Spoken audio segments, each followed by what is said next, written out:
Welcome back to the podcast. I'm here with my friend Jacob Jackson. How's it going, buddy? Good. How are you, sir? We're here to talk about The Big Lebowski. Classic movie. Solid one, honestly. Yeah. All right, I got some questions for you, Jacob. All right, man. Right off the top of your head. All right.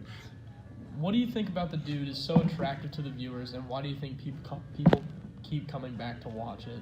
I think people find his lack of caring very attractive. Most people wish they could go through life the way he does.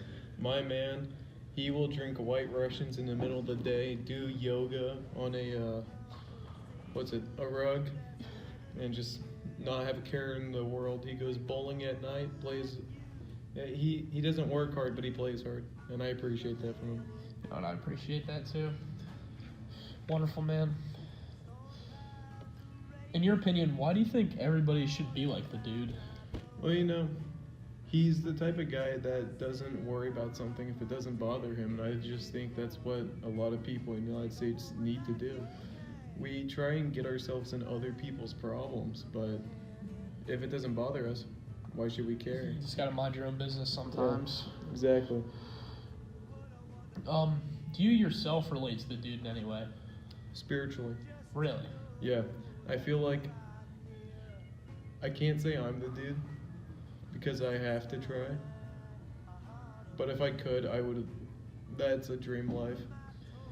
He doesn't do much, but he's happy, and that's all that matters. That's more than what most people will get. That is very true.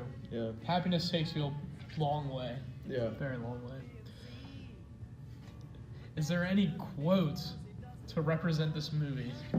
Yeah, so I think the quote that really defines this movie and the dude's character of not really caring, he was getting his head dunked in the toilet by this guy saying, "Where's the money, Lebowski? Where's my money?" And he lifts him out of the toilet and asks him again, and the dude responds, "I don't know, I think it's down there, give me another look." So he goes back under into the toilet. I think that really just shows his character. I mean, I couldn't agree more, but now this is a tough question. Do you think there should be a sequel to The Big Lebowski? Definitely not. I would have to agree. If anything, they should make a video game adaptation. A video game? Why do you say that? No, I'm kidding. That would suck. But there's no way to top the first one. No. And they don't need to. Exactly. We already know what's going to happen if there is a second one. The dude abides. That's the golden rule to that movie. Okay, so do you think the creators of The Big Lebowski, the directors, wanted you to see him as a role model or wanted to show someone of like who you didn't want to be like? That's a really hard question to answer, but I'll do my best. I can't speak for them personally, but I do think they kind of wanted him to be a kind of an anti-hero of sorts. Like, you see how lazy he is, and it's very obvious, but also you see how, like, happy he is.